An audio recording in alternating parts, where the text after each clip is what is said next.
जिन लोगों ने अभी तक इस चैनल को सब्सक्राइब नहीं किया है, चैनल को सब्सक्राइब करें, बेल आइकन दबाएं ताकि हमारे वीडियोज़ के अपडेट्स आपको समय-समय पे मिलते रहें। ये आपका पार्ट 1 वीडियो इस चैप्टर का। पार्ट 1 वीडियो में आज हम लोग बात करेंगे विद्युत धारा का चुंबकीय प्रभाव, यानी magnetic effect of electric current. देखिए, चैप्टर के नाम से आपको ये पता लग रहा है कि विद्युत धारा के प्रवाह से चुंबकीय क्षेत्र भी उत्पन्न होता है। ठीक है, विद्युत धारा जब प्रवाहित करेंगे तो चुंबकीय प्रभाव उसका क्या होगा। कहने का मतलब यह है कि जब धारा का प्रवाह होगा ना, तो चुंबकीय क्षेत्र भी उत्पन्न होता है। और वो कैसे उत्पन्न होता है इस चैप्टर में हम लोग पढ़ेंगे। साथ ही साथ फ्लेमिंग का वामहस्त नियम, मैक्सवेल का दाहिना हस्त नियम, है ना। उसके बाद हम लोग पढ़ेंगे इसमें जनरेटर के बारे में, जनरेटर के बारे में, मोटर के बारे में, उनके सिद्धांतों के बारे में इसमें पढ़ेंगे। तो चैप्टर शुरू करने से पहले हम लोग चर्चा करेंगे सबसे पहले चुंबक के बारे में। तो चुंबक की बात करें तो चुंबक क्या करता है, तो लोहे की बनी वस्तुओं को अपनी ओर आकर्षित करता है। चुंबक क्या काम करता है, तो लोहे की बनी वस्तुओं को अपनी ओर खींचता है। जैसे हम एक चुंबक का एग्जांपल लें, ये लीजिए, एक आपका बार मैग्नेट हो गया, इसको बार मैग्नेट कहेंगे, ये आपका एक चुंबक हो गया। ठीक, अब देखिए चुंबक के इस सिरों है ना, चुंबक के दो सिरे देख रहे हैं ना, एक यहाँ है, एक ये सिरा है, दो सिरा है। और इन दोनों सिरों पे क्या होता है कि आकर्षण बल अधिकतम होता है। और इन दोनों सिरों को क्या कहते हैं, ध्रुव कहते हैं। ठीक है, तो यहाँ ऐसे लिख सकते हैं, चुंबक के सिरों के निकट, चुंबक के सिरों का निकट का वह बिंदु जहाँ चुंबक का आकर्षण बल बहुत अधिक है ना, आकर्षण बल अधिकतम होता है या बहुत अधिक होता है, ध्रुव कहलाता है। ठीक है, तो ये भी ध्रुव होगा और ये भी ध्रुव होगा, दोनों सिरे देख रहे हैं ना, इसका ध्रुव कहलाएगा, क्योंकि यहाँ पे आकर्षण बल क्या होता है, चुंबक का बहुत अधिक होता है। अब देखिए, जब किसी चुंबक को आप स्वतंत्रता पूर्वक लटकाइएगा, स्वतंत्रता पूर्वक कहीं से लटकाए हैं, तो जब इसको स्वतंत्रता पूर्वक लटकाइएगा तो इसमें जो आपको ये दिखेगा कि ये एक सिरा इसका उत्तर दिशा में है और दूसरा सिरा जो है दक्षिण दिशा में। एक सिरा जो है उत्तर में और एक दूसरा सिरा कहाँ दिखाई देगा, दक्षिण दिशा में दिखाई देगा। यानी कि इस तरह से आप लटकाइएगा तो एक सिरा इसका कहाँ होगा, उत्तर में, और एक सिरा होगा दक्षिण में, एक नॉर्थ में और एक साउथ में। तो जो सिरा उत्तर में होता है उसको उत्तरी ध्रुव और जो दक्षिण में होता है उसको दक्षिणी ध्रुव, यानी कि नॉर्थ पोल और साउथ पोल के नाम से इसे जानते हैं। तो यहाँ लिख सकते हैं इस तरह से, चुंबक का वह ध्रुव, चुंबक का वह ध्रुव जो उत्तर दिशा की ओर होता है, उत्तर ध्रुव यानी कि नॉर्थ पोल, और जो ध्रुव दक्षिण दिशा की ओर होता है उसे दक्षिण ध्रुव यानी साउथ पोल कहलाता है। ठीक है, तो ये नॉर्थ पोल हो गया और ये साउथ पोल हो गया। और दोनों ध्रुवों को मिलाने वाली जो रेखा होगी, दोनों ध्रुवों को मिलाने वाली जो रेखा होगी उसको कहा जाता है चुंबकीय, चुंबकीय अक्ष, यानी कि मैग्नेटिक एक्सिस। इसको क्या कहेंगे, मैग्नेटिक एक्सिस। ठीक है,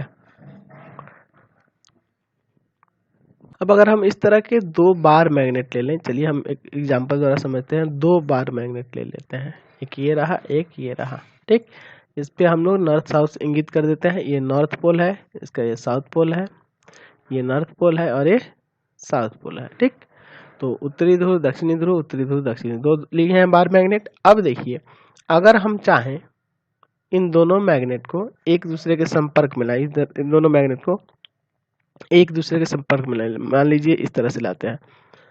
ठीक है, तो ये एक दूसरे से सटेंगे, कब सटेंगे, जब वो है ना विजातीय ध्रुव होंगे। कहने का मतलब ये नॉर्थ है और ये साउथ है, और फिर अगर ये नॉर्थ है और ये साउथ है तभी ये एक दूसरे से सटेंगे। अगर समान ध्रुव हो जाएगा तो देखिए क्या होगा, अगर समान ध्रुव हो गया, जैसे मान लीजिए ये रहा, इस तरह से हम इसको सटाना चाहें इस तरह से, तो ये कभी नहीं एक दूसरे से सटेंगे, ये दूर हट जाएंगे, ये कभी नहीं सटेंगे एक दूसरे से, ये दूर हटेंगे। जैसे मान लीजिए ये नॉर्थ है और ये साउथ है, और ये हम लोग इधर साउथ लगा दिए हैं और इधर नॉर्थ करेंगे, तो समान ध्रुव होगा तो एक दूसरे से नहीं सटेंगे, एक दूसरे से प्रतिकर्षित करते, एक दूसरे को धक्का देंगे, रिपेल करेंगे। ये इधर की तरफ गति करेगा, ये इधर की तरफ जाएगा, सटाने से नहीं सटेंगे, ये एक दूसरे को प्रतिकर्षित करते हैं, चाहे वो साउथ साउथ हो या नॉर्थ नॉर्थ हो। तो यहाँ आप लिख सकते हैं एक लाइन में, सजातीय, सजातीय मतलब एक जैसे है ना,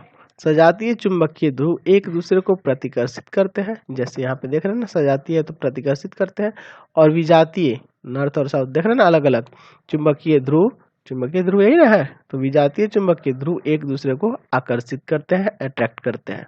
तो ये आप ध्यान में रखेंगे। अब हम लोग बात करते हैं चुंबकीय पदार्थ के बारे में, यानी मैग्नेटिक सब्सटेंसेस के बारे में।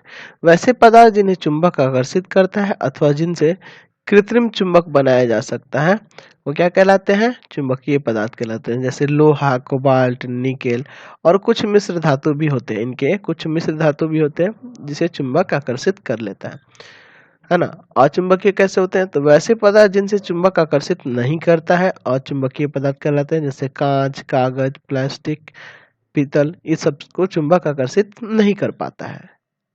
अगर एक बात करें, अगर आप देखे होंगे आप मैग्नेटिक कंपास है ना, ये कंपास देखे है ना, कंपास इसमें सुई होती है इस तरह से, ठीक है, नॉर्थ और साउथ उसमें लिखा रहता है। तो जब आप इसको रखिएगा ना ऐसे कहीं पे भी किसी स्थान पे, तो ये दिशा दिखाने लगता है। ये नॉर्थ जो होगा नॉर्थ दिशा की तरफ चल जाएगा, ये घूम के इस तरह से, अगर मान लीजिए नॉर्थ आपकी इस दिशा में है तो इधर नॉर्थ दिखाएगा और इधर साउथ दिखाएगा, ठीक है, ये उसी के हिसाब से।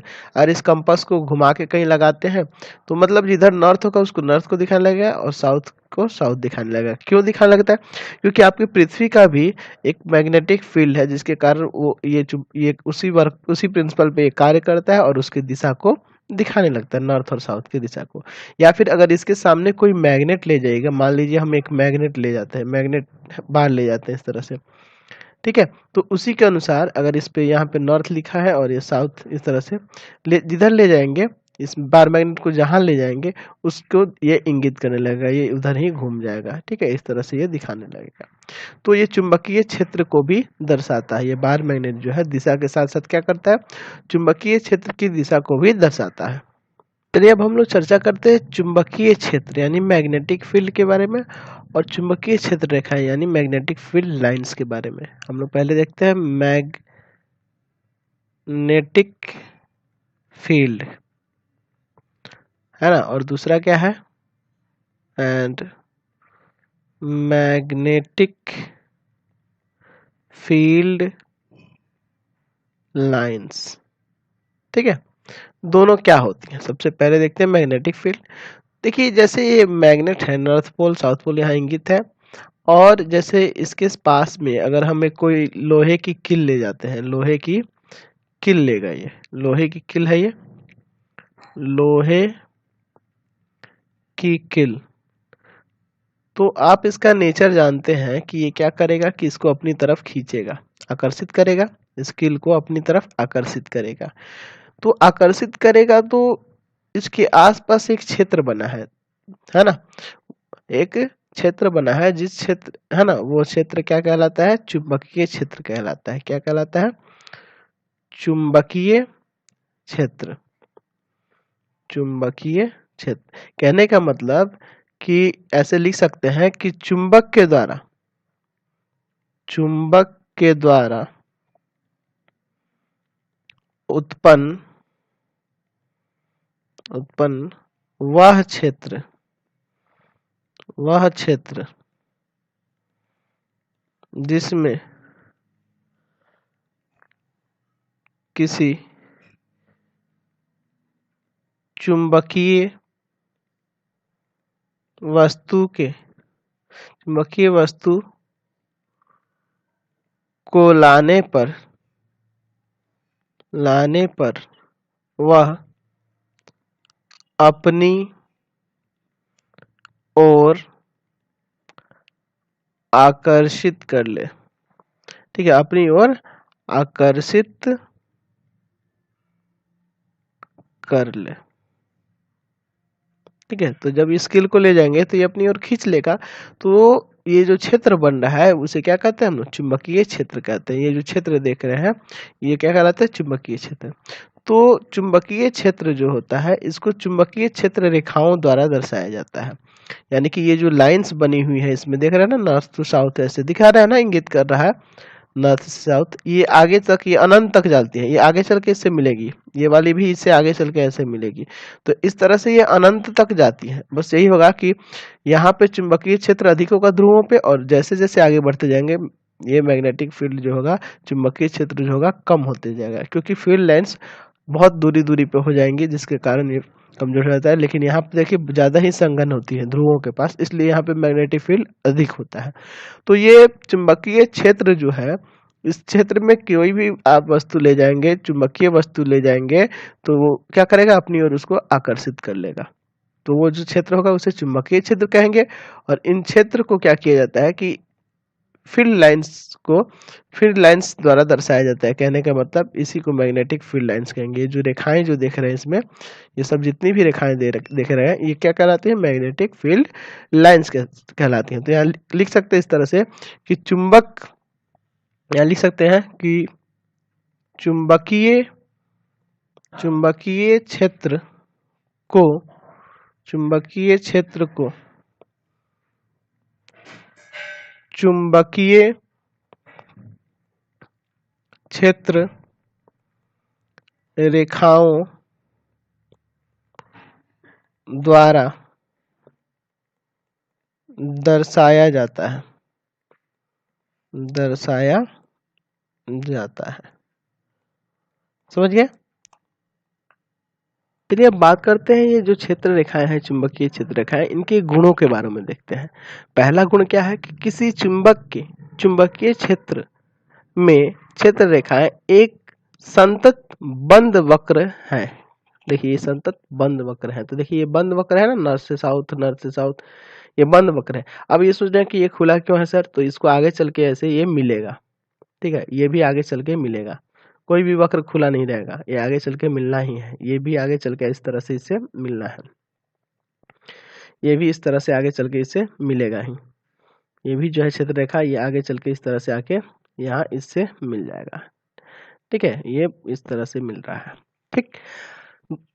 और वे चुंबक के उत्तर ध्रुव से निकलकर दक्षिण ध्रुव में प्रवेश करते हैं। देख रहे हैं ना, उत्तर से निकल के कहाँ जा रहे हैं, दक्षिण में। नॉर्थ से निकल के कहाँ जा रहे हैं, साउथ में जा रहे हैं। और पुनः चुंबक के भीतर होते हुए उत्तरी ध्रुव पर वापस आ जाते हैं। चुंबक के ध्रुव से होते हुए, है ना, फिर उत्तरी ध्रुव से आ जाते हैं। ये चुंबक में प्रवेश किया, नॉर्थ ध्रुव में, नॉर्थ में आया ना, तो नॉर्थ से फिर क्या होगा कि ये आगे चल के फिर साउथ में आ जाएगा, ठीक है, सॉरी, साउथ से होके नॉर्थ में वापस आ जाएगा।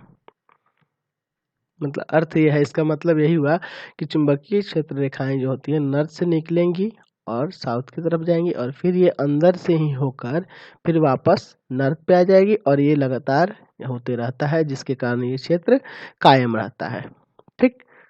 दूसरा बात करें तो ध्रुवों के समीप क्षेत्र रेखाएं घनी होती है। यहाँ देखो ध्रुवों के समीप, यहाँ पे देखिए क्षेत्र रेखा यहाँ पे और यहाँ पे क्या है, घनी है, घनी होती है।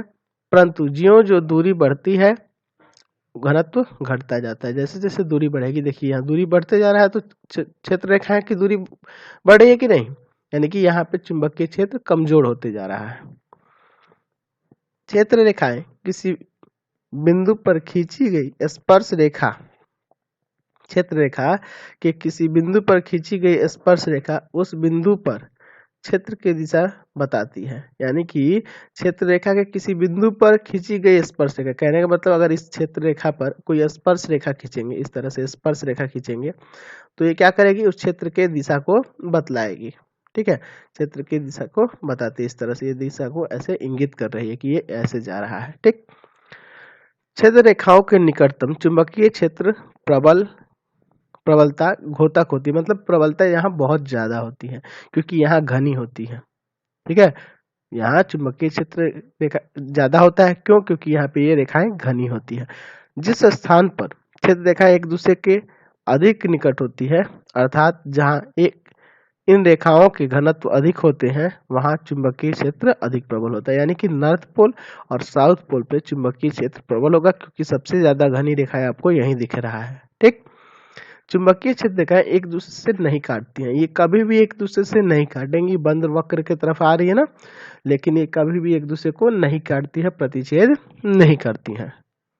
अगला टॉपिक हम लोग देखते हैं कि विद्युत धारा चुंबकीय क्षेत्र उत्पन्न करती है। इसका सबसे पहले ऑरस्टेड ने अपना एक सिद्धांत दिया था, ऑरस्टेड है ना, ये एक वैज्ञानिक थे जिन्होंने 1820 में अपना एक सिद्धांत दिया था कि विद्युत धारा के प्रवाह से चुंबकीय क्षेत्र उत्पन्न होता है। तो वही इस चैप्टर का नाम आप देखे थे ना कि विद्युत धारा का चुंबकीय प्रभाव, यानी कि धारा के प्रवाह से चुंबकीय क्षेत्र उत्पन्न होता है। इसको सबसे पहले ओरेस्टेड ने बताया था 1820 ईस्वी में।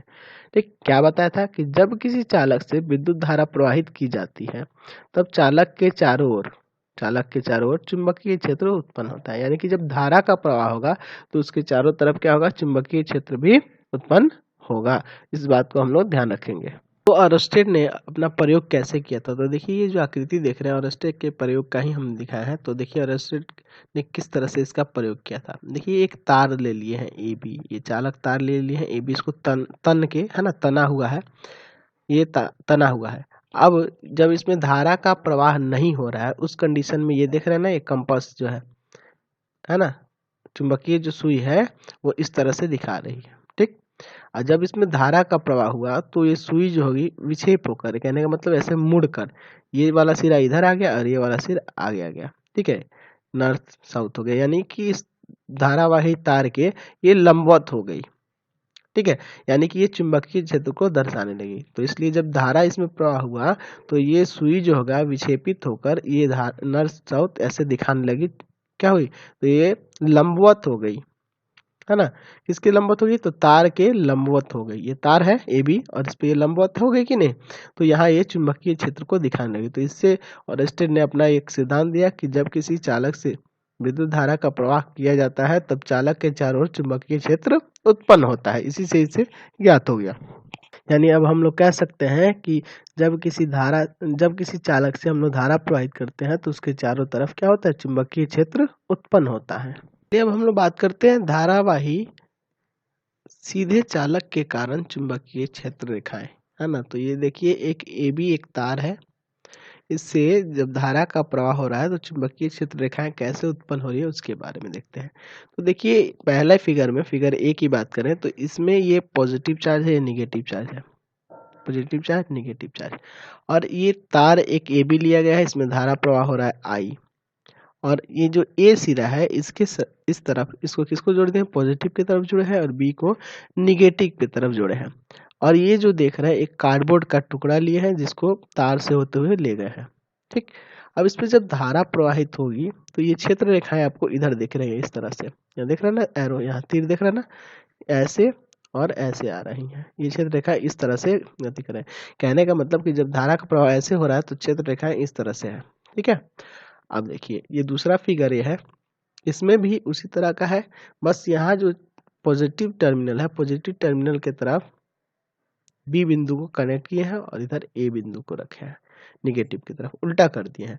तो इसमें क्षेत्र रेखाएं आपको जब धारा का प्रवाह यहाँ देखिए पॉजिटिव से यानी कि नीचे से ऊपर हो रहा है ना, यहाँ इधर से ऐसे हो रहा है, पॉजिटिव टू निगेटिव होगा ना, यहाँ पॉजिटिव से निगेटिव हो रहा था तो वो इधर से आ रही थी, अब इसमें धारा का प्रवाह इधर से हो रहा है क्योंकि बी बिंदु पॉजिटिव टर्मिनल की तरफ है, तो धारा का प्रवाह ऐसे होगा। तो जब यहाँ धारा का प्रवाह ऐसे होगा तो क्षेत्र रेखाएं इस तरह है, उलट गई। देखिए जब धारा का प्रवाह ऐसे था तो क्षेत्र रेखाएं इस तरह से थी, अब धारा का प्रवाह ऐसे है तो क्षेत्र रेखाएं इस तरह से होगी, है ना, उल्टा इस तरह से, देखा ना एरो दिखाया गया है। ठीक, तो इसी के संदर्भ में मैक्सवेल ने अपना एक दक्षिण हस्त नियम दिया है। मैक्सवेल के दक्षिण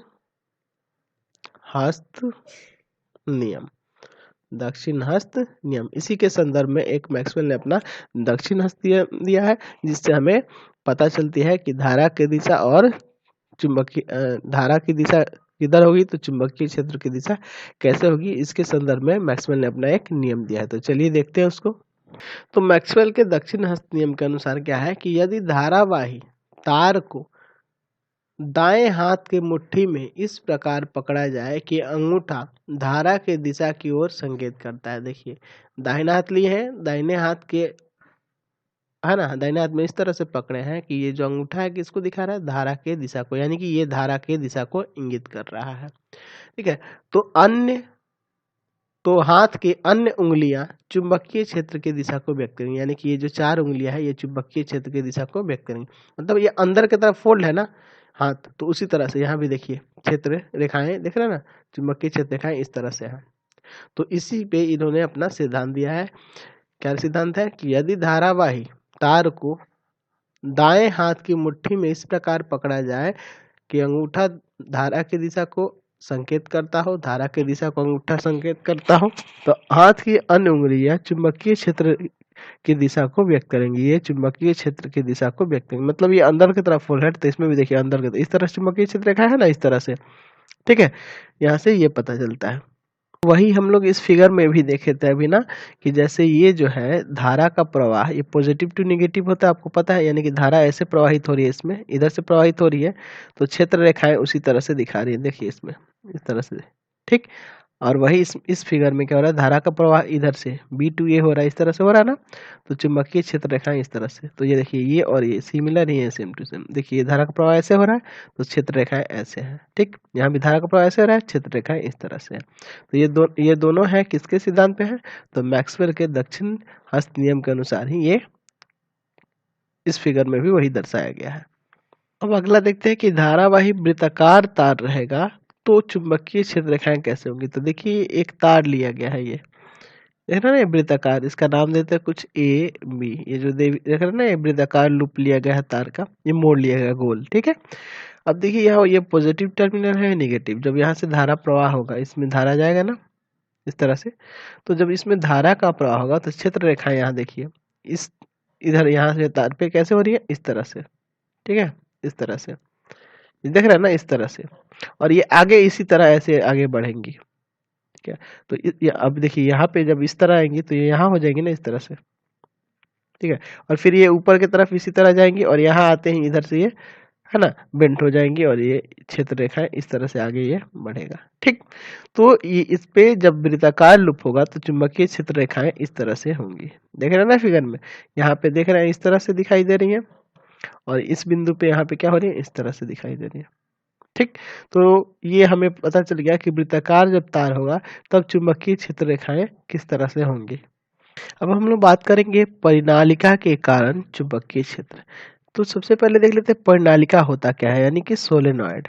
परिनालिका होता क्या है, जब एक लंबे विद्युत रोधी चालक तार को सर्पिल के रूप में इस प्रकार लपेटा जाए कि तार की फेरे एक दूसरे से अलग परंतु अगल बगल हो, तो इस प्रकार की व्यवस्था को परिनालिका कहा जाता है। ठीक है, जैसे ये फिगर देख रहे हैं, तो ये जो है एक बेलनाकार, देख रहे हैं ना, विद्युत रोधी खोखला है ना, बेलनाकार है ना, ये खोखला है और बेलनाकार है। इस पे क्या किया गया, तार के फेरे इस तरह से, देख रहे हैं तार के फेरे ये एक दूसरे से सटेंगे नहीं, एक दूसरे से सटे नहीं है, लेकिन अगल बगल है। तो इस तरह की जो व्यवस्था हम लोग देख रहे हैं, इसको क्या कहेंगे, परिनालिका कहेंगे। इसको क्या कहा जाता है, परिनालिका कहा जाता है। तो ये जो आकृति दिख रही है ये परिनालिका की है। तो इस परिनालिका का क्या किया है कि हम एक बैटरी से इसको कनेक्ट कर दिए हैं, यहाँ स्विच लगा दिए हैं, यानी इसमें अब धारा प्रवाहित कर रहे हैं। इसमें मान लीजिए धारा आई प्रवाहित कर रहे हैं, तो इसमें जब धारा का प्रवाह होगा, यानी कि ये तार किस से पे है, कॉइल के फॉर्म में है ना, इस तरह से मोड़ा गया है। तो जब इसमें धारा का प्रवाह होगा तो आपको पता है कि जब धारा का प्रवाह होगा तो चुंबकीय क्षेत्र उत्पन्न होगा। तो यहाँ ये नॉर्थ पोल हो गया, ये साउथ पोल हो गया, तो यहाँ चुंबकीय क्षेत्र रेखाएं इस तरह से आएंगी। ये देख रहे हैं ना, ये क्षेत्र रेखाएं। ठीक, और ये जो चुंबकीय क्षेत्र का परिमाण जो होता है ये हमेशा कांस्टेंट होता है, नियत रहता है। ठीक है, ये चुंबकीय क्षेत्र का जो मान होता है, परिमाण जो होता है एवं दिशा जो होता है, दोनों नियत रहता है। परिमाण और दिशा दोनों नियत रहता है। और ये इसकी जो क्षेत्र रेखाएं हैं परिनालिका अक्ष के समांतर होगी। चुंबकीय क्षेत्र रेखाएं, ये जो क्षेत्र रेखाएं देख रहे हैं ना, परिनालिका अक्ष ये होगा, यहाँ से नॉर्थ से साउथ से मिलेगा, तो ये परिनालिका अक्ष होगा, इसके ये समांतर होती है इस तरह से। ये आगे चल के ये भी मिलेंगी। ठीक है, ये क्षेत्र रेखाएं इस तरह से आगे चल के इसमें भी मिल जाएंगी, ये इस तरह से आगे चल के मिलेंगे। ठीक है, तो ये क्या होते हैं कि ये चुंबक परिनालिका अक्ष के क्या होते हैं, समांतर होते हैं। और इसे हम लोग मैक्सवेल के नियम से भी देख सकते हैं, मैक्सवेल के नियम से भी देख सकते हैं। हम लोग इस बार क्या करेंगे कि ये हाथ की अन्य उंगलियों को मान लेंगे कि ये धारा की दिशा को व्यक्त कर रहा है, तो अंगूठा क्या करेगा, चुंबकीय क्षेत्र को दर्शाएगा। ठीक है, ये हाथ की अन्य उंगलियां क्या कर रही है, तो धारा की दिशा को व्यक्त कर रही है, यानी कि धारा का प्रवाह ऐसे हो रहा है ना, इसमें देख रहे हैं ना, ये इस तरह से मुड़ा है, यानी धारा का प्रवाह अंदर की तरफ ऐसे हो रहा है। ठीक है, तो ये जो होगा चुंबकीय क्षेत्र इस तरह से उत्पन्न हो रहा है, ये अंगूठा जो होगा चुंबकीय क्षेत्र को दिखाएगा। तो ये समानता जो परिणालिका जो देख रहे हैं, परिणालिका बस क्या किया जाता है कि खोखले बेलन के ऊपर लपेट दिया जाता है तार को इस तरह से कि वो एक दूसरे से सटे नहीं लेकिन अगल बगल हो। ठीक, अब ये एकदम चुंबक के जैसा ही व्यवहार करता है, परिणालिका जो है चुंबक की तरह ही व्यवहार करेगी। कब तक? जब तक इसमें धारा का प्रवाह हो रहा है। धारा का प्रवाह जैसे ही बंद होगा, ये चुंबकीय क्षेत्र चुंबक तो इसका नष्ट हो जाता है, उसके बाद ये चुंबकीय क्षेत्र इसका गायब हो जाएगा, ये चुंबकीय क्षेत्र नहीं होगा। इसमें भी दो ध्रुव आपको दिखेंगे, नॉर्थ पोल और साउथ पोल, यानी कि ये एक तरह का मैग्नेट की तरह कार्य करता है। अगला बात करते हैं हम लोग विद्युत चुंबक के बारे में। यहाँ से आपको पता चला विद्युत और चुंबक का मतलब समझ ही रहे हैं आप, यानी कि धारा के प्रवाह से वो चुंबक, जैसे आप परिनालिका में देखे थे कि जब तक धारा का प्रवाह हो रहा था उसमें क्या हो रहा था, उसका चुंबक तो तब तक कायम रहता था, उसके बाद नष्ट हो जा रहा था। तो इसी तरह के जो चुंबक होते हैं उनको विद्युत चुंबक कहते हैं। तो विद्युत चुंबक वैसे चुंबक है जिसका चुंबकत्व उतने ही समय तक विद्यमान रहता है जितने समय तक परिनालिका में विद्युत धारा प्रवाहित होती है, यानी कि जब तक उसमें विद्युत धारा प्रवाहित होगी तब तक उसका चुंबक तो कायम रहता है, और ऐसे ही चुंबक को विद्युत चुंबक कहते हैं। तो विद्युत चुंबक बनाने के लिए क्या किया जाता है कि एक नरम लोहा का क्रोड लिया जाता है, नरम लोहे का एक छड़ लिया जाता है, उसको एक परिनालिका में डाल दिया जाता है और इसमें धारा का प्रवाह करते हैं। और इसमें धारा का प्रवाह करने से क्या होगा कि इसमें चुंबकीय क्षेत्र रेखाएं उत्पन्न होंगी ना इस तरह से, और ये कब तक कायम रहेंगी क्षेत्र रेखाएं? जब तक इसमें धारा का प्रवाह होगा। तो ये जो होते हैं ये क्या कहलाते हैं, नरम लोहे के क्रोड कहलाते हैं। इसमें नॉर्थ पोल और साउथ पोल इस तरह से उत्पन्न हो जाएगा ना, ये क्षेत्र रेखाएं इस तरह से आपको दिखेंगे। ठीक, तो यहाँ से आपको क्लियर हो गया विद्युत चुंबक। अब हम लोग बात करते हैं जो परिनालिका होती है, परिनालिका से बने चुंबक के चुंबकत्व किन किन बातों पर निर्भर करते हैं। तो ये निम्नलिखित बातों पर निर्भर करते हैं। पहला, परिनालिका में फेरों की संख्या पर, है ना, ये जो फेरे हो रहे हैं, ये जो ऐसे मोड़ है, इस फेरों की संख्या पर भी इसका चुंबकीय क्षेत्र निर्भर करता है। यदि तार के फेरों की संख्या अधिक होगी तो चुंबकत्व अधिक होगा, यानी कि चुंबकीय क्षेत्र उतना ही प्रबल होगा, अधिक होगा। चुंबकीय क्षेत्र बहुत ही प्रबल होते जाएगा जितना ही ये फेरों की संख्या बढ़ेगी, यानी कि नंबर ऑफ टर्न्स पे निर्भर करता है। दूसरा है विद्युत धारा का परिमाण, यानी कि इसमें अगर धारा का परिमाण जो होगा अधिक होगा तो उतना ही चुंबकीय क्षेत्र अधिक होगा। क्रोड के पदार्थ की प्रकृति पर, परिनालिका में नरम लोहे का क्रोड अगर लगाया जाएगा, व्यवहार किया जाएगा तो चुंबक तो अधिक होता है। ठीक है, तो इस क्रोड पे भी निर्भर करता है कि वो नरम लोहे का अगर क्रोड होगा तो उसका चुंबक तो बहुत अधिक होता है। देखिए कुछ ऐसे भी पदार्थ होते हैं जिनको हम लोग ये नरम लोहे के क्रोड जैसे यहाँ इस्तेमाल कर रहे हैं, तो उसकी जगह पर उसका इस्तेमाल नहीं किया जा सकता। कुछ ऐसे ही पदार्थ होते हैं जिनका हम लोग प्रयोग चुंबक कहने का मतलब है कि विद्युत चुंबक बनाने में नहीं करते हैं। जैसे इस्पात की बात करें, इस्पात मतलब स्टील समझते हैं ना, स्टील, तो स्टील का इस्तेमाल हम लोग विद्युत चुंबक बनाने में नहीं करते हैं।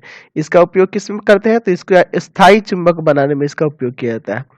अस्थायी चुंबक बनाने में हम लोग इसका इस्तेमाल करते हैं, किसका, इस्पात का, ना कि विद्युत चुंबक। विद्युत चुंबक बनाने में हम लोग इसका इस्तेमाल नहीं करते हैं। सबसे अच्छा रहता है नरम लोहे का क्रोड, तो नरम लोहे का क्रोड लगाने से इसका चुंबक तो होता है अधिक होता है।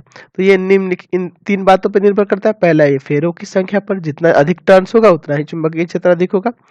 विद्युत के परिमाण पे, विद्युत धारा का परिमाण कितना उसके ऊपर निर्भर करता है, कितना धारा प्रवाहित हो रहा है। तीसरा, तो क्रोड की प्रकृति पर, वो जो क्रोड लगा है अगर नरम लोहे का क्रोड होगा तो उसका चुंबक तो बहुत अधिक होगा। अगली बात करते हैं हम लोग कि जब धारावाही चालक पर चुंबकीय क्षेत्र का क्या प्रभाव होता है ना, धारावाही चालक का चुंबकीय क्षेत्र पर क्या प्रभाव होता है।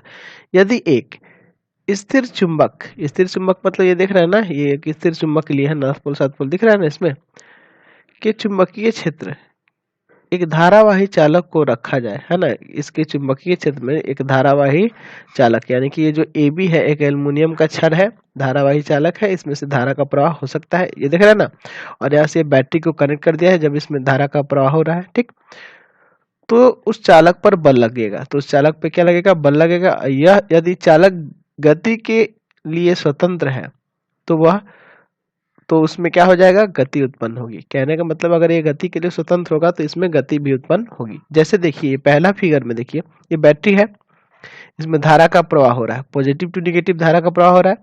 ये क्षण हुआ, यानी कि इसमें भी एक चुंबकीय क्षेत्र उत्पन्न होगा ए बी में, और एक पहले से यहाँ चुंबकीय क्षेत्र है नॉर्थ से साउथ। तो यहाँ देखिए इस पे एक बल आरोपित हो रहा है, बल के कारण ये जो स्प्रिंग हो रहा है, स्प्रिंग जो है फैल गया है, देख रहा है ना, देख रहा है ना, फैल रहा है, यानी कि यहाँ बल नीचे है, नीचे की तरफ लग रहा है। सेकंड फिगर में क्या हो रहा है कि यहाँ भी धारा का प्रवाह हो रहा है, बस इसमें क्या किया है कि इसके दिशा को बदल दिया है, ये चुंबक की दिशा को बदल दिया है, यहाँ नॉर्थ की जगह साउथ देखो उलट दिया है, यहाँ साउथ आ गया, ये नॉर्थ आ गया, यानी कि इसको चेंज कर देगा। चेंज करने पे धारा बल जो लग रहा है ऊपर की तरफ लग रहा है, बल ऊपर के तरफ लग रहा है, जिसके कारण ये जो स्प्रिंग जो है सिकुड़ गया है। तो वही यहाँ लिखे हैं कि यदि एक स्थिर चुंबक मतलब इसकी बात कर रहे हैं के चुंबकीय क्षेत्र में इसका चुंबकीय क्षेत्र होगा ना, एक धारावाही चालक को रखा जाए, ये धारावाही चालक को रखेंगे तो इसमें भी चुंबकीय क्षेत्र उत्पन्न होगा, जिसके कारण उसमें बल लगेगा, उसमें क्या होगा, बल लगेगा। और बल लगेगा यदि चालक गति के लिए स्वतंत्र है, अगर ये चालक गति के लिए स्वतंत्र होगा तो उसमें गति उत्पन्न होगी, तो उसमें क्या होगा, गति उत्पन्न होगा। गति के लिए स्वतंत्र होने का मतलब जब मेरा गति कर रहा है तभी तो ये नीचे की तरफ ये एक बल लगा रहा है, जिसके कारण ये नीचे गति करके आ जा रहा है, ठीक है, ताकि स्प्रिंग यहाँ फैल जा रहा है। तो यहाँ आपका दो निष्कर्ष निकलता है। पहला निष्कर्ष है कि जब एक धारावाही चालक को चुंबकीय क्षेत्र में रखा जाता है तो उस पर बल लगता है, बल लग रहा है, देख रहे हैं। बल की दिशा चुंबकीय क्षेत्र की दिशा तथा विद्युत धारा की दिशा दोनों पर निर्भर करता है, यानी कि ये जो बल की दिशा है चुंबकीय क्षेत्र पर भी निर्भर कर रहा है और धारा की दिशा पर भी निर्भर करता है, ठीक है। तो इसी के साथ इस वीडियो को एंड कर देते हैं। हमारे चैनल को प्लीज आप सब्सक्राइब कर दें, शेयर कर दें। Thanks for watching the video.